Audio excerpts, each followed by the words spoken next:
नमस्कार दोस्तों, viral time news में आपका स्वागत है। जानिए बाबा बैजनाथ धाम का महत्व, जहां पीएम मोदी ने की दर्शन और आरती।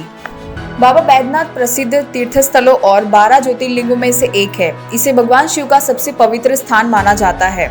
यह एक ज्योतिर्लिंग है जो एक शक्तिपीठ भी है। ऐसा माना जाता है कि इसकी स्थापना स्वयं भगवान विष्णु ने की थी। इस मंदिर में आने वाले भक्तों की सभी मनोकामनाएं पूरी होती है। इसलिए मंदिर में स्थापित शिवलिंग को कामना लिंग के नाम से भी जाना जाता है। पीएम मोदी झारखंड के देवघर में कई प्रोजेक्ट्स को तोहफे देने जा रहे हैं। इसके अलावा पीएम ने बाबा बैजनाथ मंदिर में दर्शन और आरती भी की। बाबा धाम की यात्रा को श्रद्धालुओं के लिए आसान बनाने के लिए यहां हवाई अड्डे का भी उद्घाटन करेंगे। बाबा बैजनाथ प्रसिद्ध तीर्थ स्थलों और 12 ज्योतिर्लिंगों में से एक है। इसे भगवान शिव का सबसे पवित्र स्थान माना जाता है। यह एक ज्योतिर्लिंग है और एक शक्तिपीठ भी है। ऐसा माना जाता है कि इसकी स्थापना स्वयं भगवान विष्णु ने की थी। बाबा बैजनाथ धाम का महत्व, मान्यता है कि इस मंदिर में आने वाले भक्तों की सभी मनोकामनाएं पूरी होती है। इसलिए मंदिर में स्थापित शिवलिंग को कामना लिंग के नाम से भी जाना जाता है। यह लिंग रावण की भक्ति का प्रतीक है। लोग इस जगह को बाबा बैजनाथ धाम के नाम से भी जानते हैं। सावन में इस स्थान का विशेष महत्व है। यहाँ श्रावणी मेला पूरे एक माह तक लगता है।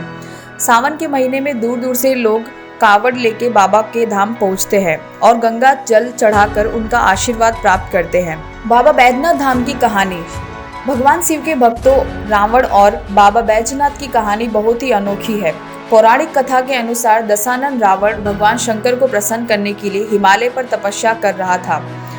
वह एक एक कर सिर काट कर शिवलिंग पर चढ़ा रहा था। 9 सिर चढ़ाने के बाद जब रावण अपना 10वां सिर काटने ही वाला था कि भोलेनाथ प्रसन्न होकर उन्हें दर्शन दिए और वरदान मांगने को कहा। तब रावण ने केवल कामना लिंग को लंका ले जाने का वरदान मांगा। स्वर्ण लंका के अलावा रावण के पास तीनों लोकों पर शासन करने की शक्ति थी। साथ ही कई देवताओं, यक्षों और गंधर्वों को कैद कर लंका में रखा था। इस कारण रावण ने इच्छा व्यक्त की कि भगवान शिव कैलाश को छोड़कर लंका में ही रहे। महादेव ने उनकी यह इच्छा पूरी की, लेकिन एक शर्त भी रखी। उन्होंने कहा कि यदि आप रास्ते में कहीं भी शिवलिंग रखते हैं तो मैं फिर वहीं रहूंगा और नहीं उठूंगा। रावण ने शर्त मान ली। यहाँ भगवान शिव के कैलाश छोड़ने की खबर सुनते ही सभी देवता चिंतित हो गए। इस समय के समाधान के लिए सभी लोग भगवान विष्णु के पास गए। तब श्री हरि ने लीला की रचना की। भगवान विष्णु के वरुण देव को आचमन के माध्यम से रावण के पेट में प्रवेश करने के लिए कहा।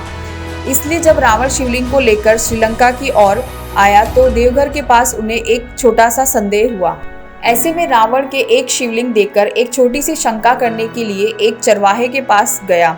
ऐसा कहा जाता है कि भगवान विष्णु बैजू नाम के एक चरवाहे के रूप में थे। इस कारण भी यह तीर्थ स्थान बैजनाथ धाम और रावणेश्वर धाम दोनों के नाम से प्रसिद्ध है।